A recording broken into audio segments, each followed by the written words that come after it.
Si Shaki ay isang karaniwang delinquent lamang na pinatalsik sa paaralan ngunit nang ang isang misteryosong estranghero ay umatake sa kanya at pinatay ang kanyang ama nalaman niyang mayroon siyang dugong demonyo sa kanyang mga ugat at nagpa siya na makabisado ang kanyang kapangyarihan upang makaganti. Noong unang panahon isang lahi ng mga demonyo na tinatawag na Oni ang nanirahan sa Japan sinisira ang lahat at pinapatay ang mga tao ayon sa gusto nila. Walang sino man ang maaaring maglakas loob na tumayo laban sa kanila ngunit pagkatapos ay isang matapang na lalaki na nagngangalang Mamatero ang lumitaw bilang tagapagligtas ng sangkatauhan. Inatake niya ang base ng mga Oni libo-libo sa kanila ang napatay ngunit iyon ay simula pa lamang ng mahabang digmaan sa pagitan ni Mamatero at ng Oni na nagpapatuloy kahit sa modernong panahon. Hindi alam kung paano nauugnay ang lumang fairy tale na ito sa kanyang kapalaran isang teenager na nagngangalang Shaki ang naglilinis ng kanyang koleksyon ng baril habang nakikipag-usap sa isang kaibigan sa telepono. Tinatawanan niya ang katotohanan na siya ay napatalsik kamakailan sa paaralan dahil sa isang away at sinabi na hindi niya ito iniisip dahil nasusuka siyang makita ang pangit na mukha ng kanyang mga kaklase araw-araw. Sa sandaling iyon dumating doon ang kanyang adoptive dad na si Tsuyoshi at hinampes siya sa ulo na hinihiling sa kanya na ipaliwanag kung bakit siya pinatalsik sa paaralan. Sinabihan siya ni Shaki na iwan siya mag-isa at si Tsuyoshi ay sumulong upang saktan siya ng isa pang beses dahil sa pagiging walang utang na loob na bastard ngunit iniiwasan siya ni Shaki sa pagkakataong ito. Pagkatapos ay tinanong ni Tsuyoshi si Shaki kung ano ang nangyayari sa lahat ng mga baril na ito dahil nagpapatakbo sila ng isang tindahan ng alak at hindi isang tindahan ng baril. Tinutuya siya ni Shaki na halos hindi na tumatakbo ang tindahan ng alak dahil alam ng lahat na nawawalan siya ng mga customer. Pumalakpak si Tsuyoshi tinutuya siya dahil sa napakataas at makapangyarihang pag-arte pagkatapos na mapatalsik sa paaralan at personal itong kinuha ni Shaki. Sinabi niya na hindi siya magiging talunan tulad ni Tsuyoshi at talagang gumaan ang loob niya na hindi sila magkadugo. Masakit iyon sa damdamin ng matanda ngunit pagkatapos ay bumaba siya dahil sa isang tawag sa negosyo. Umalis si Tsuyoshi para sa paghahatid at si Shaki ay bumaantong hininga na sana ay may mayaman na lalaki ang umampon sa kanya. Pagkatapos ay sinubukan niyang isagawa ang kanyang layunin ngunit isang pagsabog sa labas ng bahay ang bumulaga sa kanya.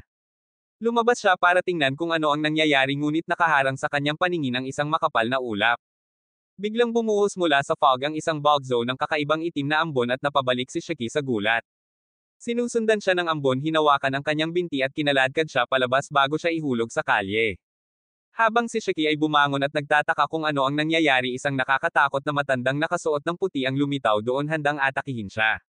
Gayunpaman sa susunod na sandali bumalik doon si Tsuyoshi at pinaran niya ang kanyang sasakyan sa umaatake bago sinabihan si Shaki na pumasok sa kotse. Nagtaboy siya ng mabilis sa abot ng kanyang makakaya sinabi na ang tanging pagpipilian nila ay umalis ng bansa ngayon. Gayunpaman hindi pa rin pinoproseso ni Shaki ang nangyari. Tinanong niya ang kanyang ama kung paano siya makakapatay ng isang tao gamit ang kanyang kotse ngunit sinabi sa kanya ni Tsuyoshi na ang lalaki ay hindi papatay at kailangan nilang lumayo sa kanya hanggat maaari. Siya ay talagang nababalisa at sinabihan si Shaki na makinig sa kanya ng mabuti dahil wala na silang maraming oras. Sinabi ni Tsuyoshi kay Shaki na siya ay isang inapo ng Oni at ang lalaking umatake sa kanya ay ang inapo ni Mamatero.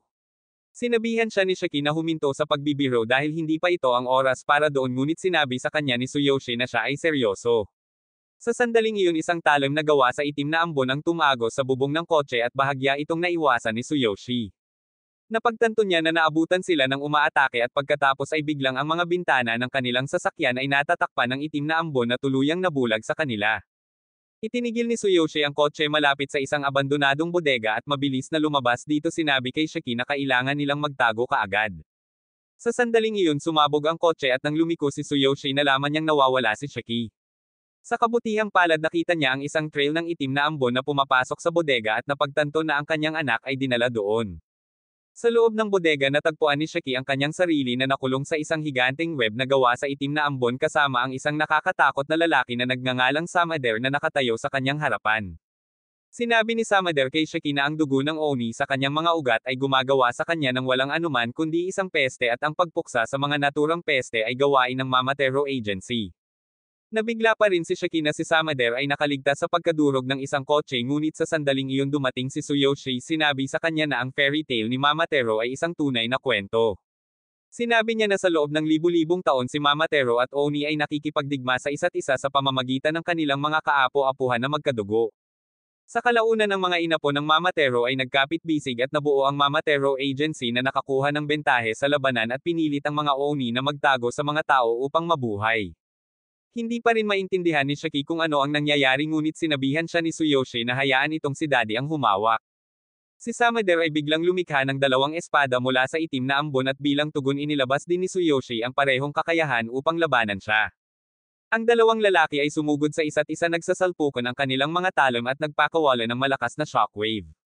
Kahit papaano ay itinulak ni Tsuyoshi si Samader pabalik ngunit tinawag niya itong mas mahina kaysa dati.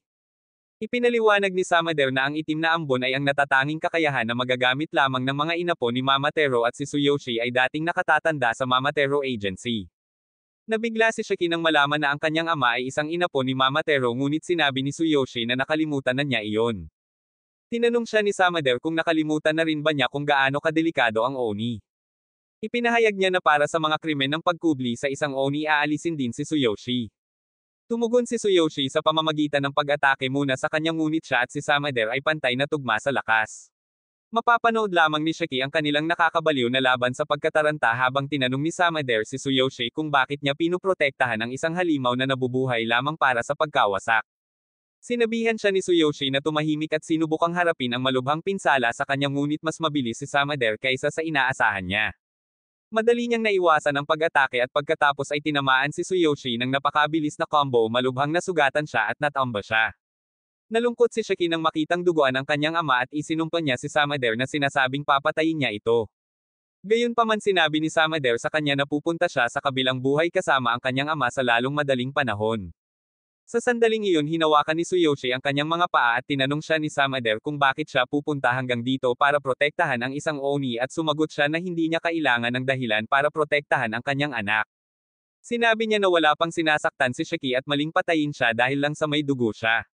Si Samader ay lumikha lamang ng isang itim na ambon na espada upang tapusin siya at ang galit na kumukulo sa loob ng Shaki sa wakas ay umabot sa limitasyon nito. Habang namumula ang kanyang mga mata nanunumpa siya na papatayin niya ang bastard na sinusubukang saktan ang kanyang ama at nagising ang kanyang mga demonyong kapangyarihan. Nagsisimula siyang magdugo mula sa bawat butas ng kanyang mukha at ang kanyang mga sungay ng demonyo ay umusbong mula sa kanyang ulo. Sumigaw si Shaki na papatayin niya si Samader at nang lumingon ang lalaki upang makita siya nalaman niyang hindi na napigilan ng web si Shaki. Sa susunod na sandali isang bungkos ng mga baril na gawa sa dugo ang lumitaw sa tabi ng kanyang mukha ngunit salamat sa kanyang mabilis na reflexes nagawa niyang harangan ang lahat ng mga putok. Gayunpaman lumipat na si Shaki mula sa locus yung iyon at habang si Samader ay nagtataka kung saan siya nagtatago napansin niya ang pagtulo ng dugo mula sa rooftop kung saan si Shaki ay nakabitin ng patiwarik na parang baliw na Batman. Nang makita ang kanyang natatakpan na anyo na pagtanto ni Samader na nagising na si Shaki at ngayon ay maaari na siyang lumaban sa pamamagitan ng pagmamanipula ng kanyang dugo ngunit hindi iyon ang pinaka-nakakatakot na bagay tungkol sa pakikipaglaban sa isang Oni. Biglang sumugod si Shaki sa kanya itinulak siya pabalik sa kanyang malalakas na hampas. Mabilis na binaliktad ni Samader ang mesa sa kanya pinutol ang kanyang braso ngunit tumalon pabalik si Shaki at agad na pinalaki muli ang kanyang braso. Mabaliw siyang sumigaw at pinagpawisan si Samader dahil napagtanto niyang hindi magiging madali ang laban na ito. Ipinamalas ni Shaki ang kanyang kapangyarihan sa anyo ng maraming baril na gawa sa dugo at pinilit ni Samader na gamitin ang lahat ng kanyang lakas at bilis upang harangan ang mga bala. Sa sandaling iyon nagpaputok si Shaki ng isang nakakatakot na missile sa kanya at salamat sa kanyang instincts na iwasan ito ni Samader sa isang napakaliit na margin at ang rocket ay sumabog sa kanyang likuran. Ang matanda ay pinilit na tumakas mula sa walang awa na pag-atake ni Shaki ngunit pagkatapos ay ibinato niya ang kanyang espada sa kanya umaasang mapapabagsak siya ng mabilis. Gayunpaman hindi iyon sapat dahil mabilis siyang inabot ni Shaki at sinipa siya. Si Samader ay masyadong pagod at nasugatan upang kumilos ng mabilis at si Shaki ay humakbang sa kanyang mukha bago ibinaba ang isang buong batalyon ng militar na halaga ng amo sa kanyang puwit. Gayunpaman kahit papaano ay nagawa ni Samader na makatakas sa kanyang buhay kahit na siya ay labis na nasugatan. Isinusumpa niya si Shaki ngunit biglang bumagsak si Shaki at nabasag ang mga baril na gawa sa dugo. Ang kanyang Oni transformation ay bawiin at habang siya ay nakatitig sa kanyang dagwang mga kamay si Shaki ay nawala sa kanyang isip iniisip kung ano ang nangyari dito. Naalala ito ni Samader bilang isang tipikal na reaksyon ng mga taong nagising sa kanilang kapangyarihan sa unang pagkakataon. Sa kanyang natitirang kapangyarihan muli siyang nagpatawag ng Black Mist Sword nagpa siya na tapusin ang kanyang trabaho ngayon din. Gayunpaman nang malapit na niyang saksakin si Shaki tumalon si Tsuyoshi sa pagitan nila isinakripisyo ang sarili para iligtas ang kanyang anak. Tinanong siya ni Samader kung paano niya isasapanganib ang kanyang buhay upang iligtas ang bata kahit na nakita niya ang naging halimaw. Iniisip lang ni Tsuyoshi kung paano naging cute na bata si Shiki at sinabi niya sa dati niyang kaibigan na hindi masamang maging masayang ama kahit na panandalian lang. Sa sandaling iyon nagtipon ang ilang sibilyan sa lugar pagkatapos marinig ang pagsabog at tumawag sa departamento ng bumbero at nagpasya si Samader na umatras sa ngayon. Siya ay naging itim na ambon at naglaho na iwan ang nasugatan na si Tsuyoshi at ang nalilitong Shiki. Natarante si Shiki at sinabi sa kanyang ama na tatawag siya ng ambulansya ngunit hiniling niya sa kanya na huminto dahil alam niyang ito na ang wakas. Gusto lang niyang makausap ang kanyang anak sa huling pagkakataon sa dulo. Sinabi sa kanya ni Tsuyoshi na hinding-hindi niya masasabi sa kanya ang tungkol sa kanyang lahi dahil nangangahulugan iyon na sasabihin sa kanya na may mga taong gustong pumatay sa kanya. Ngunit ngayon maaari na lamang niyang hilingin kay Shiki na maging malakas upang talunin ang parehong Mamatero at Oni upang mabuhay siya ng malaya at masaya. Gayunpaman sinisigawan siya ni Shiki na tumahimik dahil hindi pa siya tapos sa kanya. Sinimulan niyang ihatid siya sa labas sinasabing mag-uusap sila pagkatapos niyang gumaling at ngumiti lang si Tsuyoshi sa kanya ng isang beses bago siya huminga. Nang bumagsak siya sa lupa nawala sa isip si Shiki. Sinisikap niyang gisingin muna ito at pagkatapos ay hindi mapigil ang umiyak. Di nagtagal pagkatapos noon isang lalaking naka-roller skate ang dumating doon at nang lumingon si Shiki para makita siya pinatumba niya siya sa isang tapik sa ulo bago siya dinala sa isang lugar kung saan mas lumakas ang isang katulad niya. Habang siya ay walang malay si Shiki ay nananaginip ng mga masasayang sandali noong siya ay naglalaro noon sa parke sa ilalim ng maingat na mga mata ng kanyang ama. Ngunit biglang nagdilim ang panaginip kasama si Tsuyoshi na namamatay sa kamay ni Samader. Nagising si Shiki na may kaba habang nakatitig sa mga dagwang mata ni Samader. Ngunit nang tumingin siya sa paligid nakita niyang nakabusangot at nakatali sa isang upuan sa isang malaking bakanteng bulwagan. Sa likuran niya mismo ang skater guy na kumidnap sa kanya ay gumagawa ng one-arm handstand push-up gamit ang kanyang payong at siya ay nakabangon kaagad nang makita niyang gising si Shiki. Ipinakilala ng edgelord ang kanyang sarili bilang Senado isang kapwa Oni at mabilis na ipinakita ang kanyang mga sungay. Masyadong nalilito si Shiki sa lahat at hindi niya magawang pansinin Senado na ayaw sabihin sa kanya kung nasaan sila ngayon. Ipinaalam niya sa kanya na ang bangkay ng kanyang ama ay ligtas na nakaimbak sa ibang lugar at dinala niya siya dito para sa pagkuha at pagsusuri. Pagkatapos ay biglang nag-skate Senado sa whiteboard sa sulok at hinaila ito palapit kay Shiki bago binaluktot kung gaano kabilis at kahusay ang gumamit ng roller skate sa halip na maglakad. Susunod sinimulan niyang ipaliwanag ang ahensya ng Mamatero kay Shiki na nagsasabi na nakakita na siya ng isang tao na kayang kontrolin ang itim na ambon at gamitin ito bilang isang sandata. Hinahanap at hinahabol ng ahensya ng Mamatero ang Oni at bilang tugon lumikha ng sariling ahensya ang Oni para lumaban. Sinabi ni Nado na ang kanyang trabaho ay maghanap ng mga bagong gising na Oni tulad ni Shiki at dalhin sila sa isang ligtas na lugar kung saan masusuri niya kung sila ay karapat-dapat na sumali sa ahensya ng Oni. Gamit ang maikling intro na iyon ibinalik niya ang whiteboard sa pwesto nito at saka tinanggal ang gag ni Shiki para makapanayam niya ito. Sa sandaling maalis niya ang buso sinimulan siyang sigawan ni Shiki upang palayain siya. Isinusumpa din niya Senado pinagbantaan na papatayin siya kapag napinsala niya ang katawan ng kanyang ama at agad na binawasan ni Nado ang 1 puntos mula sa kanyang score na 0 na. Tinawag niyang tanga si Shiki dahil hindi niya maintindihan ang ibig sabihin ng safely stored dahil binanggit niya ito ilang minuto bago. Nagalit si Shiki sa kanya at sinabing walang paraan na mapagkakatiwalaan niya ang isang makulimlim na edgelord na tulad niya at wala nang inaasahan pa Senado mula sa kanya. Siya ay nagpasya na ibawas ang higit pang mga puntos mula sa puntos ni Shiki habang siya ay nagmumura at humihiling na palayain na nagsasabi sa kanya na makipagtulungan kung gusto niyang pumasa sa pagsusuri. Si Shiki ay hindi nagpapalam tungkol sa pagsusuri ngunit gusto niyang makalaya ng mabilis kaya sinubukan niyang pigilin ang kanyang galit. Gayunpaman hindi niya magawa iyon ng maayos at sinabihan siya ni Nado na itigil ang pagbibigay sa kanya ng nakakatakot na tingin. Narinig ito ni Shiki at nagpasya Senado na suriin siya gamit ang isang hindi karaniwang pamamaraan dahil ang mga normal na bagay ay tila hindi gumagana sa mga nut jobs. Hinubad niya ang kurbata at bago pa man maisip ni Shiki ang nangyayari ginamit ni Nado ang kurbata para sakalin siya ng buong lakas. Natarante si Shiki nang mawalan siya ng hininga at sinabi ni Nado na ang tunay na ugali ng isang nilalang ay nahahayag kapag malapit na ito sa kamatayan at iyon ang gusto niyang makita. Sinubukan ni Shiki na lumaban ng buong lakas ngunit hindi siya makaalis sa pagkakasakal kahit na dumudugo ang bawat butas sa kanyang mukha. Hindi nagtagal ay nawalan siya ng malay at nabigo si Nado sa kanyang ngunit ang dugo na kakawala lamang ni Shiki ay nagising bilang resulta ng kapangyarihan nito. Ito ay nagiging matalim na spike at inaatake si Nado na umiiwas sa pag-atake ng hindi nahihirapan. Biglang nakita niya ang isang gatling gun na gawa sa dugo na nakatutok sa kanyang ulo at sa likod nito si Shiki ay nasa kanyang berserker state. Pinaputukan niya Senado at pagkatapos ay umatras pagkatapos niyang masiyahan ngunit hindi man lang nahawakan ng kanyang mga pag-atake ang edgelord na nagpoprotekta sa kanyang sarili sa pamamagitan ng pagbabalot ng kanyang payong sa kanyang dugo. Nagbabawas siya ng 100 puntos mula sa score ni Shaki dahil hindi niya alam kung paano gamitin ang kanyang dugo ng Oni at pagkatapos ay nagpa siya na ipakita sa kanya kung paano ito aktwal na ginawa kahit na wala siyang maalala kapag natapos na ang estado ng Berserker. Biglang sumugod si Shaki sa kanya ngunit handa Senado sa lahat at makalipas ang ilang minuto nagkamalay si Shaki nakahiga sa lupa. Hindi niya maintindihan kung ano ang nangyari ngunit pagkatapos ay tumingin siya sa kanyang mga pulang kamay at panik na pagtanto na siya ay nawala muli sa kontrol. Kalmadong umupo Senado sa ibabaw niya natural lang daw na blanko ang memorya niya dahil kapag nag-surf mode ang isang Oni nawawalan sila ng malay. Sa kanilang paligid ang bulwagan ay isang kabuoang gulo bilang resulta ng kanilang pag-aaway at sinabi ni Shaki kay Nado na itigil ang pag-lecture sa kanya kapag ginagamit din niya ang kanyang dugo bilang sandata. Agad na pinawi ni Nado ang kanyang payong ng dugo na sinabi kay Shaki na hindi siya kailanman nagngangalit dahil maaari niyang kontrolin ang kanyang kapangyarihan. Pagkatapos ay idineklara niya na wala nang dapat sabihin dahil si Shaki ay disqualified na sumali sa ahensya ng Oni. Wala pa ring ideya si Shaki kung ano ang nangyayari ngunit kung mayroon siyang isang bagay na tiyak na alam niya ito ay si Nado ay napakalakas.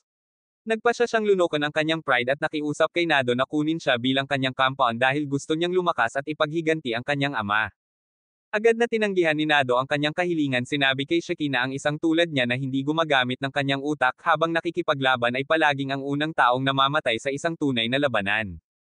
Tinawag niya itong walang kwentang kahihiyan na hindi makontrol ang kanyang utak o ang kanyang kapangyarihan at ginagamit ni Shaki ang bawat onsa ng kanyang lakas upang pigilan ang kanyang galit. Pagkatapos ay idineklara ni Nado na oras na para itapon niya si Shaki dahil ang isang Berserk Oni ay isang pananagutan sa lahat. Ginagamit niya ang kanyang espesyal na singsing upang putulin ang kanyang hinlalaki na hinahayaan ng isang daloy ng dugo na tumulo. Ginagawa niyang payong ang dugo at biglang nakakuha ng ideya si Shaki kung paano siya magbago ng isip. Tumakbo siya palayo sa hanay ni Nado at pagkatapos ay sumugod sa kanya habang kinakaladkad ang kanyang kamao sa lupa hanggang sa damyugo ito. Mabilis na ginawa ni Nado ang kanyang payong bilang isang spiky shield na magpoprotekta sa kanya mula sa anumang pag-atake ng suntukan at pagkatapos ay kinakalkula ang mga posibleng galaw na magagamit ni Shaki. Tumalon si Shaki sa huling sandali na kabilang sa mga posibilidad na kinakalkula ni Nado ngunit pagkatapos ay ginulat niya siya sa pamamagitan ng paggamit ng mga spike upang tumalon sa gilid at tumutok ng dagwang baril sa kanyang mukha. Inilagay ni Shaki ang lahat ng kanyang pagtuon sa baril na nagpaputok ng isang malakas na putok sa pag-urong na nagpapalipad sa kanya pabalik. Hindi siya makapaniwala na nagawa niyang tamaan si Nado pero sa pagkakataong ito ay hindi niya ito magawa. Hinaharangan lang ni Nado ang bala ng dugo gamit ang kanyang daliri at binasag ito hindi binibigyan si Shaki ng anumang kredito para sa pag-atake dahil nagpunta siya sa kalahating paraan sa Berserk mode upang atakehin siya. Habang tila nasisiraan na naman ng bait si Shaki nagpa siya si Nado na tapusin siya sa kanyang espesyal na hakbang. Inilagay niya ang kanyang sarili sa isang protection na kulungan at ipinatawag ang mga mamamana na ginawa gamit ang kanyang dugo na handang bumaril sa kanyang utos. Gayunpaman nang mapansin niyang lumalaban si Shaki laban sa kanyang mga Berserker instinct at kontrolado ang kanyang kapangyarihan kinansela ni Nado ang kanyang espesyal na paglipat. Ipinagmamalaki ni Shaki na nakontrol niya ang kanyang kapangyarihan ngunit nahulog siya sa lupa dahil naubos lang niya ang sobrang lakas. Hindi makapaniwala si Nado na hindi lang si Shaki ang kumontrol sa kanyang kapangyarihan ngunit pinigilan din niya ang Berserker mode na hindi kayang gawin ng lahat. Tinanong niya siya kung paano niya nagawa iyon ngunit si Shaki ay masiglang sinabihan siya na tanggapin siya bilang kanyang kamag-anak upang i-unlock ang sagot. Sinabi sa kanya ni Nado na pag-iisipan niya ito at nagpa siya si Shaki na kunin iyon bilang oo. Sinabi niya na nang magsalita si Nado tungkol sa pagkontrol sa kanyang dugo hindi niya naintindihan ang Shay ***, ngunit nang makita siyang hiniwa ang kanyang hinlalaki at ginamit ang dugo upang lumikha ng armas nakakuha siya ng ideya. Naisip niya na dahil pareho silang Oni pwede niyang unggoy na lang ang kanyang Shay ***, and surprisingly that worked. Hindi niya naintindihan ang mga magagandang detalye at hinayaan na lang niyang damyugo ang braso niya habang sinisigawan ito sa isip para bumuo ng sandata. Nasasabik pa rin si Shaki na gumana ang kanyang sugal at tinanong si Nado kung ano ang iniisip niya tungkol doon. Iniisip ni Nado na ito ay lubos na kalokohan dahil hindi iyon kung paano gumagana ang mga bagay. Mula sa kanyang karanasan ang mga pipi at emosyonal na mga kabataan tulad ni Shaki ay nahihirapang kontrolin ang kanilang dugo habang ang mga makatuwiran at mahinahong mga taong tulad niya ay may pinakamagandang pagkakataon na gamitin ang kanilang kapangyarihan ng maayos. Sa tingin niya ay hindi nakikinig si Shaki sa katwiran o hinahayaan man lang na kontrolin siya ng kanyang berserker mode at magagamit niya ang kanyang hilaw na instinct para pilitin ang kanyang kapangyarihan na sundin siya. Iniisip niya na ito ay isang napakahirap na pamamaraan ngunit maaari rin itong magbigay sa isang tao ng isang paputok na dami ng kapangyarihan. Nagsimula siyang magtaka kung ano ang gagawin sa kakaibang kaso na ito nang biglang sinabi sa kanya ni Shaki na kailangan niya ng kapangyarihan upang ipaghiganti ang kanyang ama at patayin ang lalaking pumatay sa kanya. Sinabi niya kay Nado na kung tatanggapin niya siya bilang isang kampon at tuturuan siya ng lahat magiging kapaki-pakinabang siya sa kanya. Gayunpaman tumanggi si Nado na isaalang-alang ang posibilidad na iyon. Ginagawa niyang sibat ang kanyang payong sinasabi sa kanya na ang mga katulad niya ay isang panganib sa lipunan dahil hindi niya alam na kaya niyang kontrolin ang kanyang kapangyarihan at sumugal na lang. Sinabi niya na hindi niya matatanggap siya bilang isang Alipers at pagkatapos ay kumilos na parang sasaksakin siya ng isang sibat ngunit tumama lamang sa sahig malapit sa kanyang ulo. Sinabi niya kay Shaki na hindi niya ito tatanggapin bilang isang underling ngunit bilang isang mag-aaral at iyon ay talagang nakakalito para kay Shaki dahil sa tingin niya ay pareho ang bagay. Sinabi sa kanya ni Nado na halos hindi siya nakapasa sa pagsusulit ngunit bibigyan niya siya ng pagkakataong patunayan ang kanyang mga kakayahan. Hindi maintindihan ni Shaki kung ano ang nangyayari kaya nagpa siya si Nado na magsimula mula sa mga pangunahing kaalaman. Sinabi niya sa kanya na sila ay nasa isang isla na tinatawag na Hell's Doorstep na kilala bilang Onigashima noong nakaraan. Ito ang lugar kung saan pinatay ng orihinal na Momotaro ang mga demonyo ngunit ngayon ito ay isang lugar kung saan mabubuhay ng ligtas ang mga Oni. Sa gitna ng isla naroon ang Reisetsu Academy na isang paaralang militar na nagsasanay kay Oni na lumaban sa Momotaro Agency. Natakot si Shaki nang malaman na nasa isang isla siya ngunit sinundot ni Nado ang kanyang mukha na sinasabi sa kanya na hindi ito mahalaga. Ang pinakamahalagang bahagi ay ang Reisetsu Academy ay magtuturo sa kanya ng lahat mula sa pangkalahatang edukasyon pagkontrol sa kanyang dugong Oni mga diskarte sa pakikipaglaban at ang kasaysayan sa pagitan ni Momotaro at Oni. Si Nado ang homeroom teacher ni Shaki at mas marami siyang sinasabi sa kanya kung paano nila ginagawa ang mga bagay-bagay dito sa academy ngunit higit pa iyon sa kakayanan ng kanyang utak na kasing laki ng gisantes. Si Shaki ay walang pakialam doon dahil ang gusto lang niyang malaman ay kung kaya niyang maging malakas para ipaghiganti ang kanyang ama. Hindi siya mabibigyan ni Nado ng anumang garantiya ngunit sinabi niya sa kanya na kung hindi siya maging sapat na malakas upang labanan ang Momotaro Agency siya ay mapapatalsik sa paaralan. Hindi nagtagal nagbihis si Shaki at nasasabik siyang pumasok sa ibang uri ng paaralan ngunit binalaan siya ni Nado na may ibang tao na nakapasa sa pagsusulit sa taong ito at marahil siya ang hindi gaanong mahusay sa kanila. Biglang naalala ni Shaki ang kanyang ama at tinanong si Nado kung nasaan ang kanyang katawan. Sumagot si Nado na itinago nila siya sa morgue dahil gusto nilang si Shaki ang humawak ng libing ayon sa kanyang paniniwala. Medyo nalungkot si Shaki sa pag-iisip tungkol sa pagkamatay ng kanyang ama at sinabi sa kanya ni Nado na ang pagiging isang madilim na tulala ay isang pag-aaksaya ng oras at dapat lamang siyang tumuon sa pagiging mas malakas upang siya ay makapaghiganti. Sinabi ni Shaki na siya ay tila isang mabait na tao pagkatapos ng lahat at iyon ay napahiya kay Nado na mabilis na umalis na sinabi kay Shaki na kung hindi siya umabot sa klase bago siya ay mapapatalsik. Kahit papaano ay naabutan siya ni Shaki at habang iniisip niya kung paano siya papasok sa klase upang itanim ang maximum na dami ng aura sinipa lang siya ni Nado sa pintuan. Pakiramdam ni Shaki ay nagkaroon siya ng ilang aura na utang dahil sa kanyang hindi cool na pagpasok at humingi siya ng ilang tissue sa math boy na nagngangalang Jean para sa kanyang nosebleed. Si Jean ay naging mas malaking edgelord kaysa sa kanilang guro at sinabihan niya si Shaki na ihinto ang pakikipag-usap sa kanya. Nagalit si Shaki doon at sinimulan siyang asarin dahil wala pa siyang sungay. Ipinakita lang ni Jean ang kanyang mga sungay na sinasabi na ang mga pipong rookie lamang na hindi makontrol ang mga sungay ang nagpaparangalan sa kanila sa lahat ng oras. Ang komentong ito ay nakakasakit sa isa pang lalaki na nagngangalang Akari na hindi rin makontrol ang kanyang mga sungay. Nagsisimulang maging tense ang mga bagay-bagay sa silid-aralan na si Shaki ay napalapit at nakipag-personal kay Jean. Gayunpaman bago maging marahas ang mga bagay biglang dumating si Nado sa likuran nila at nakita ni Shaki ang kanyang sarili na nakaupo sa tabi mismo ni Jean nang hindi man lang napagtanto kung kailan ito nangyari. Si Jean ay parehong nabigla ngunit si Nado ay walang oras na mag-aksaya sa kung ano ang iniisip ng kanyang mga estudyante. Sinabi niya na para sa kanilang unang aralin maglalaro sila ng isang laro ng tag. Dinadala niya ang lahat ng mga estudyante sa kagubatan na sinasabi sa kanila na mayroon silang isang oras upang makabalik sa paaralan habang iniiwasang mahuli siya. Pagkatapos ay idineklara ni Nado na ang sinumang hindi makakabalik sa paaralan sa takdang oras ay mapapatalsik at wala siyang pakialam sa pagtutol ni Shaki. Pagkatapos ay sinabi niya sa mga mag-aaral na malaya silang gamitin ang kanilang mga kapangyarihan at gagamitin lamang niya ang kanya kung sakaling may magalit. Kumpiyansa na sinabi ni Jean na baka mapatay siya kapag hindi niya gagamitin ang kanyang kapangyarihan at walang isyu si Nado tungkol doon. Sa halip sinabi niya na kapag may pumatay sa kanya gagraduate sila kaagad at pagkatapos ay maaari silang sumali sa anumang squad na nais nilang labanan ang Mamatero Agency. Pagkatapos ay sinabi niya na nandyan ang paaralan upang ihanda sila para sa mga hamon sa totoong buhay at susubukan niya sila sa bawat hakbang. Tinanong niya ang lahat kung handa na sila at sinagot ni Shaki na ibibigay niya ang lahat at sasagutin ang mga pagsubok. Pagkatapos ay isiniwalat ni Nado na may isa pang panuntunan at naglabas ng 2 bola na mas maliit pa sa akin. Sinabi niya sa mga mag-aaral na kailangan nilang may dalang bola pagdating nila sa akademya upang makapasa sa pagsusulit na ito at pagkatapos ay bigla silang itinapon sa restricted area. Iniisip ng mga estudyante na dahil 2 lang ang bola kailangan nilang labanan ang mga ito ngunit pagkatapos ay ibinunyag ni Nado na sila ay mahahati sa mga koponan. Ang unang koponan ay may Shaki kasama si Jean at ang mahiyain na pink na buhok na asong babae si Homer. Ang pangalawang grupo ay may delinkwenteng nagngangalang Akari at ang nerd na si Juji habang ang pangatlong grupo ay may kinakabahang sina Rocco at Quina na tila ang pinakatiwala sa lahat ng naruroon. Sinabi ni Nado sa 3 koponan na siya ay papasok sa restricted zone 15 minuto pagkatapos nila upang sila ay makapagsimula ngunit si Shaki ay hamarang sa kanya sinabi na ayaw niyang makipagtambalan sa nakamaskara na weirdo. Sinabi sa kanya ni Nado na siya ay mapapatalsik kung hindi siya makakapagtrabaho sa isang koponan at napilitan siyang bawiin ang kanyang mga salita.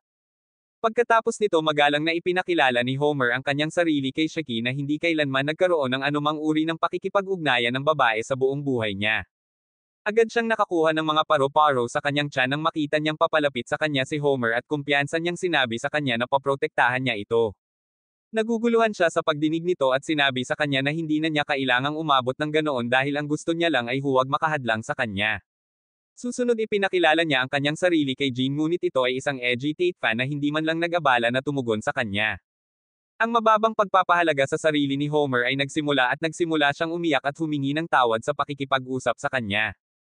Sinimulan ni Shaki na sumigaw kay Jean dahil sa pananakit nito sa damdamin ng babae at pagkatapos ay mabilis siyang kumilos upang aliwin si Homer na sinasabi sa kanya na hindi niya dapat sirain ang kanyang cute na hitsura sa pamamagitan ng pag-iyak. Pagkatapos ay bumalik siya upang tuyain si Jean ngunit sinabihan siya ng Tate fan na huminto sa pagiging beta simp. Pinutol ni Nado ang kanilang pag-aaway at sinabihan silang pumasok sa loob dahil wala silang buong araw. Agad namang tumakbo sina Jean at Shaki patungo sa restricted forest at pagkaraan ng ilang sandali ng pagtitig sa paligid ay sinundan din sila ni Homer. Sa loob si Jean ay nagsimulang tumalon sa mga puno tulad ng isang ninja mula sa Naruto iniisip kung paano ang pagpatay kay Nado ay makakakuha sa kanya ng kanyang pagtatapos at ang karapatang sumali sa alinmang pangkat na gusto niya. Gusto niyang kunin ang pagkakataong ito para makapunta sa frontline at harapin muli ang kanyang pinakadakilang kaaway ngunit biglang sinubukan ni Shaki na salakayin siya mula sa likuran na pinutol siya sa kanyang panloob na monologo. Tinanong siya ni Jean kung ano ang mali sa kanya at sumagot si Shaki na papatunayan niya na mas malakas siya kaysa sa kanya. Si Jean ay nakikipaglaban din at tinanggal niya ang kanyang maskara upang ipakita ang ilang kakilakilabot na peklat sa kanyang bibig. Si Shaki ay kilabot ngunit sinabi niya na ang mga mahihina lamang ang nagpapakita ng kanilang mga lumang peklat ngunit si Jean ay hindi nahulog sa kanyang mga panunuya.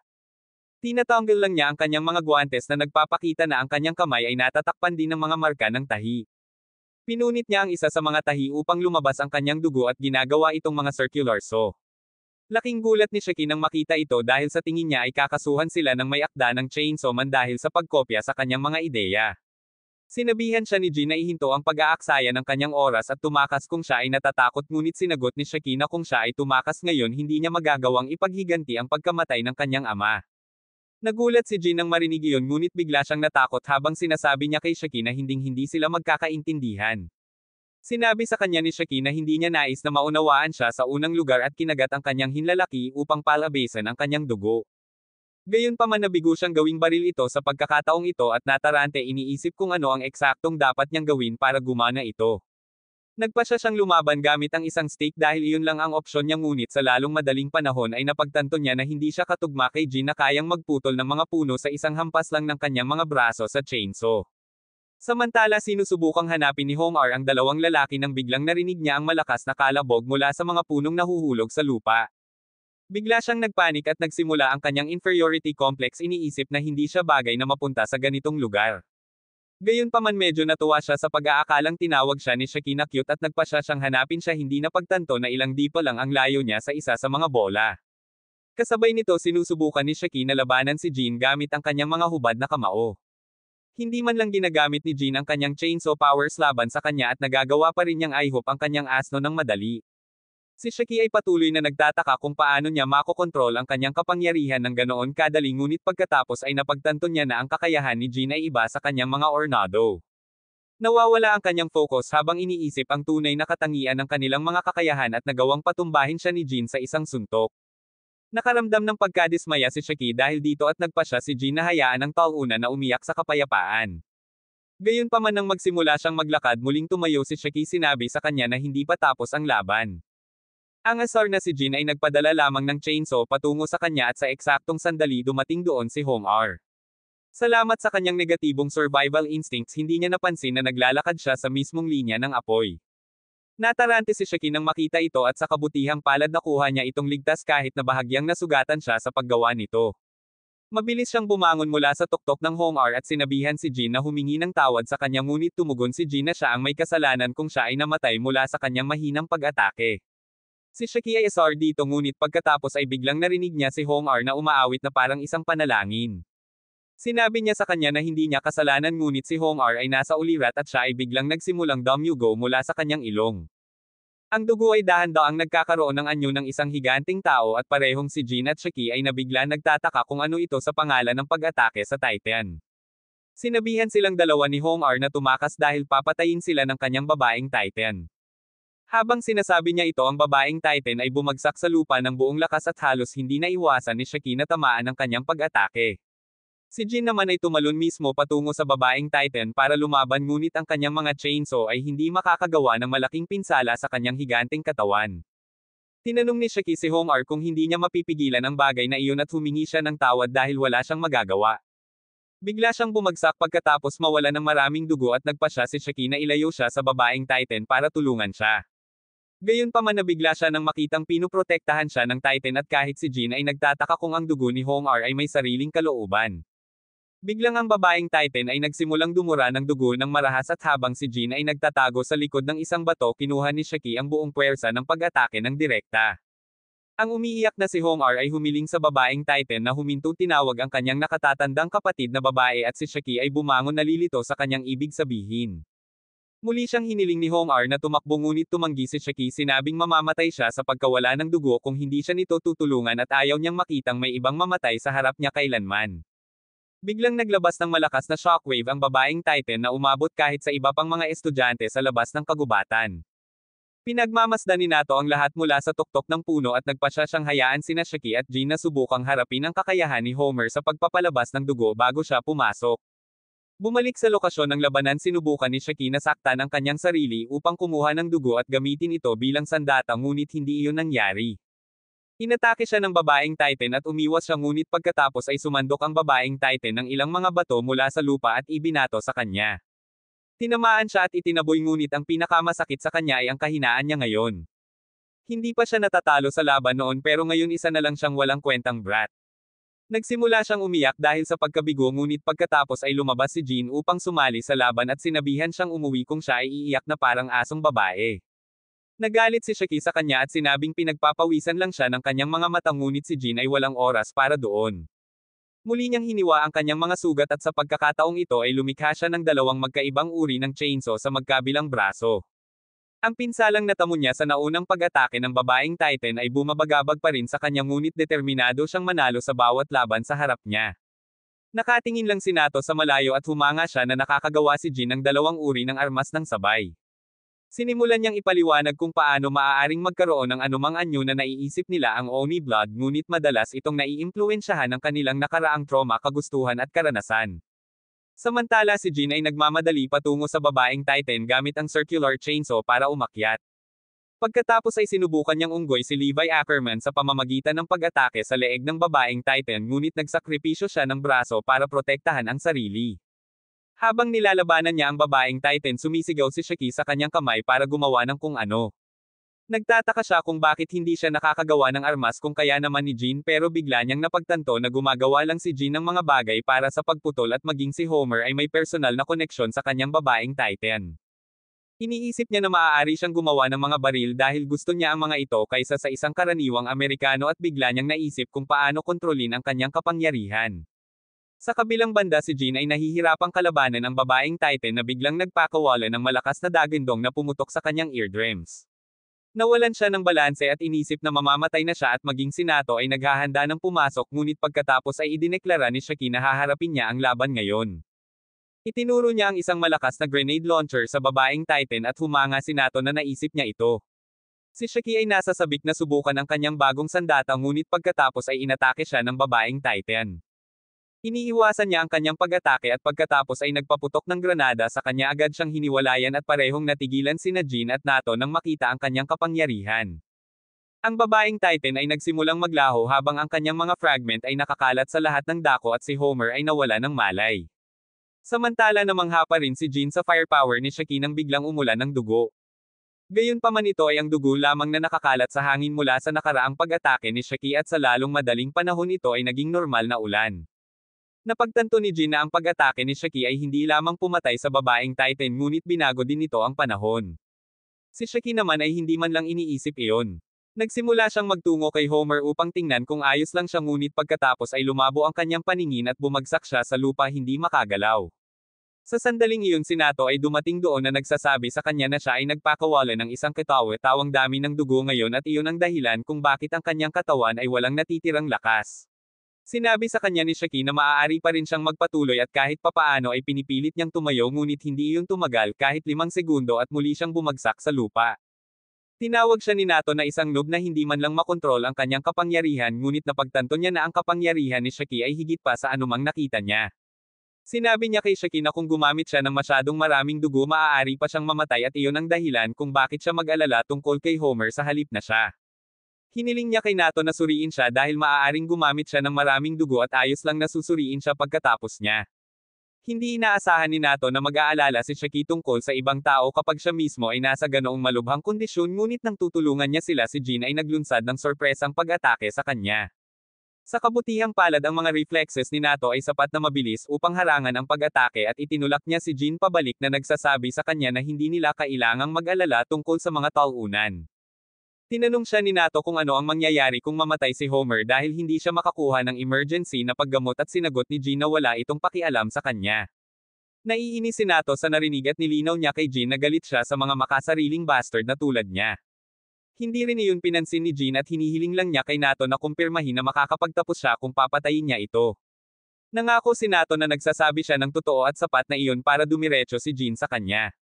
Hinaharang ni Nato ang kanyang blood chainsaw gamit ang kanyang payong na gawa sa parehong material ng pantalon ng Hulk dahil hindi masisira ang bagay na iyon. Pagkatapos ay pinindot niya ang isang pindutan upang ilabas ang isang smoke screen at naisip ni Jean na sinusubukan niyang ibagsak siya sa pamamagitan ng isang sorpresang pag-atake. Tiwala siya na kaya niyang patayin si Nato sa sandaling pumasok siya sa kanyang hanay ngunit sa susunod na sandali nataman siya ng ilang matulin na bala. Siya ay agad na nagtago sa likod ng isang puno at si Nato ay patuloy na nagpapaputok ng mga bala ng goma mula sa kanyang multi-purpose na payong patungo sa kanya na sinasabi na ang mga bala ay hindi siya papatayin ngunit sila ay sasaktan ng impyerno. Sinadya din niyang tinarget ang nasugatang kamay ni Hai kanina para sa maximum damage. Napagtanto ni Jean na plano ni Nato na panatilihin ang isang ligtas na distansya sa pagitan nila dahil sa tingin niya ay maaari lamang siyang gumamit ng malapit na mga armas. Gayunpaman mayroon siyang ilang lihim na panlilinlang para sa mga panahong tulad nito at agad siyang umalis sa takip ng puno umiwas sa mga bala ni Nato bago nagpadala ng ilang lumilipad na talon patungo sa kanya. Madali silang naiwasan ni Nato ngunit nagulat siya na si Jean ay may counter para sa mga kaaway na maaaring lumaban sa labas ng kanyang hanay. Patuloy na inaatake siya ni Jean at pagkatapos ay lumilitaw sa likuran niya sa himpapawid iniisip na hindi niya magagawang ipagtanggol ngayon. Gayunpaman binato lang siya ni Nato ng bomba at natarante si Jean. Sa kabutihang palad ito ay lumabas na isa pang hindi nakakapinsalang bomba ng usok at naisip ni Jean na muli siyang babarilan ni Nato mula sa malayo. Kaya naman hindi niya inasahan na papasok si Nato mula sa likuran at hahampasin siya ng isang nakakadurog na suntok. Itinuro sa kanya ni Nato ang tungkol sa pagiging masyadong sigurado tungkol sa kanyang mga hula sa isang labanan dahil nagiging vulnerable siya sa mga sorpresang pag-atake. Masyadong nasugatan at pagod si Jean para makagalaw man lang ngayon ngunit patuloy siyang nagsisikap at kailangang baligtarin ni Nato ang kanyang payong at gamitin ito bilang hola para lagyan siya. Patuloy na sinusubukan ni Jean na kumawala sa payong at tinanong siya ni Nato kung napakadesperadong makita niya ang kanyang ama. Bigla siyang tumahimik sa narinig at saka tinanong si Nato kung paano niya nalaman ang tungkol doon. Sumagot si Nato na tiningnan niya ang kanyang mga file upang malaman niya ang ilang bagay tungkol sa kanya kabilang ang katotohanan na ang kanyang ama ay isang mamatero. Habang ang bawat cell ng katawan ni Jean ay nag-aalsa sa pagdinig nito si Shaki ay nabigla nang malaman na pareho silang may magkatulad na backstories. Gayunpaman si Jean ay napuno ng puot dahil inamin niya na ang kanyang ama ay isang mamatero at kinuha ng bastard na iyon ang lahat sa kanya. Pinatay niya ang kanyang pamilya at pagkatapos ay nag-eksperimento sa kanya nag-iwan ng mga peklat sa kanyang katawan. Naalala ni Jean kung paano siya nakaligtas sa basura at ang puot sa kanyang ama. Sumusumpa siya na papatayin niya ito gamit ang sarili niyang mga kamay kahit na kailangan niyang ipagsapalaran ang kanyang buhay para doon. Sa kanyang galit na galit mo Jean biglang makakuha ng isang pagsabog ng kapangyarihan na nagpapahintulot sa kanya upang mabunot ang hola na humahawak sa kanya pababa. Gayunpaman bago niya magawa ang anumang bagay hinawakan siya ni Nato sa kanyang mukha at pagkatapos ay hinampas siya sa lupa na tinawag siyang isang stupid brat. Sinabi niya sa kanya na kung siya ay namatay habang hinahabol ang kanyang pangarap siya ay isang tanga na hinding-hindi makakamit ang mga ito. Sinabi niya sa kanya na mabuhay para sa kapakanan ng kanyang pangarap na matupad kahit na nangangahulugan ito ng pagtanggap ng pagkatalo at kahihiyan. Jean finally stops moving with that and then Nato called the school to send the nurse dahil may injured student siya dito. Ipinaalam niya sa paaralan na si Homer ay nagretiro na sa pagsusulit na ito dahil sa pagkawala ng dugo nito at si Jean ay nakatali na rin. Si Shaki naman ay nakatayo pa rin at sinabi sa kanya ni Nato na halos 6 na minuto pa siya bago maubos ang takdang oras. Mayroon siyang isa sa mga bola sa kanyang kamay at sinabihan si Shaki na maaari niyang subukang kunin ito mula sa kanya o hanapin ang natitirang bola sa loob ng 5 minuto at makarating sa paaralan. Sinabi ni Shaki na hindi ito makatarungan ngunit wala siyang pagpipilian maliban sa paglalaro sa mga patakaran ni Nato. Agad siyang tumakbo palayo at nagpasya si Shaki na habulin siya para makita ang kanyang ginagawa. Samantala si Jean ay tahimik na nakaupo kung saan siya nakatali sa isang puno nang biglang lumabas si Shaki sa mga palumpong malapit. Lumapit siya kay Jean sinasabing palayain niya ito ngunit bilang kapalit kailangan niyang makipagtulungan sa kanya. Nabigla si Jean sa alok na ito at sinabi ni Shaki na ni isa sa kanila ay hindi kayang talunin si Nato sa kanilang sarili ngunit kung sila ay magtutulungan may pagkakataon sila. Tumanggi si Jean sinabing ang pagligtas ng isang idiot ay magpapababa ng kanyang pride at si Shaki ay hindi man lang nag-abala sa pagde-debate sa punto na siya ay isang tulala.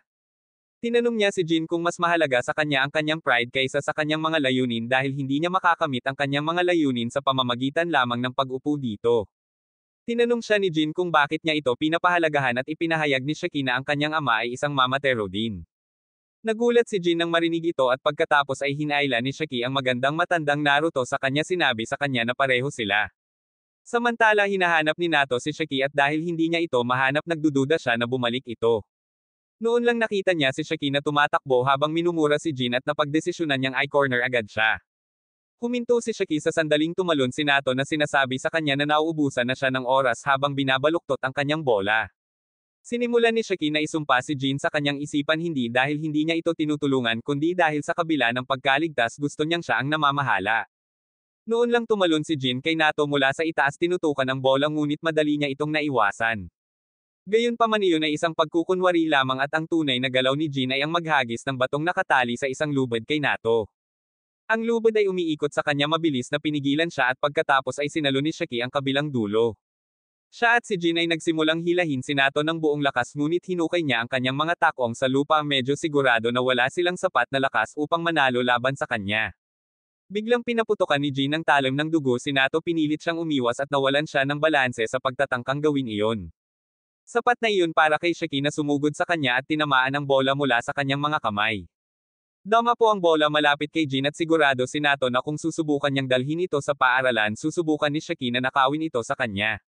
Plano niyang kunin ito mula sa kanila habang naglalaban sila ngunit sa kanyang pagtataka sinabihan ni Shaki si Jean na kunin ang bola at tumakbo. Eksaktong ginawa iyon ni Jean at si Shaki ay patuloy na nagpapasaya sa kanya. Sinabi niya kay Nato na nakuha nila ang bola mula sa kanya ngunit pagkatapos ay ipinaalala ni Nato sa kanya na tanging ang taong kukuha ng bola sa paaralan ang pumasa at sa bilis na ito iyon ay si Jean lamang. Natigilan si Shiki nang mapagtanto iyon at napagtanto ni Nato na siya ay isang ganap na tanga na hindi nag-iisip tungkol sa mga benepisyo at kawalan bago gumawa ng anumang aksyon. Siya nga ay mabilis na nagsisisi sa kanyang mga desisyon at sumigaw kay Jin na bumalik ngunit siya ay napakalayo upang makinig sa kanya ngayon. Sigurado si Jin na makakabalik siya sa paaralan sa oras na ito sa bilis na ito ngunit pagkatapos ay naalala niya kung paano ito magiging posible kung wala ang tulong ni Shiki at bigla hindi niya ito maaaring iwanan. Siya ay tumalikod at tumakbo patungo kay Shiki na tulala at nagtanong sa kanya kung siya ay may direksyon na hinahamon bilang Zoro. Sinabihan siya ni Jin na tumahimik dahil ang tanging dahilan niya ay ginagawa niya ito ay dahil ayaw niyang utangin ang kanyang tagumpay sa isang tanga. Mas gugustuhin niyang mabaygo at makamit ang kanyang layunin sa kanyang sarili at iyon ang dahilan kung bakit hiniling niya kay Shiki na kunin ang bola at magtungo sa akademya. Gayunpaman nang malapit na silang makipag-ugnayan isang maliit na kulay rosas na nilalang ang tumakbo roon ng napakabilis at huminto mismo sa pagitan nila. Agad na napos ni Nato ang pagsubok na sinasabi sa kanila na hindi sila dapat mag-away kapag kasama nila si Moko ang kanilang high-speed Courier Delivery Pet. Alam niya na ang Moko ay ipinapadala lamang kapag may emergency at ini-activate niya ang radyo sa likod nito upang makatanggap ng kahilingan para sa backup mula sa sangay ng Kyoto na inaatake ng ahensya ng Mamatero. Sa labas ng test zone ang iba pang estudyante ay matiyagang naghihintay ng kanilang turn iniisip na si Shiki at ang iba pa ay nabigo dahil lampas na ito sa takdang oras.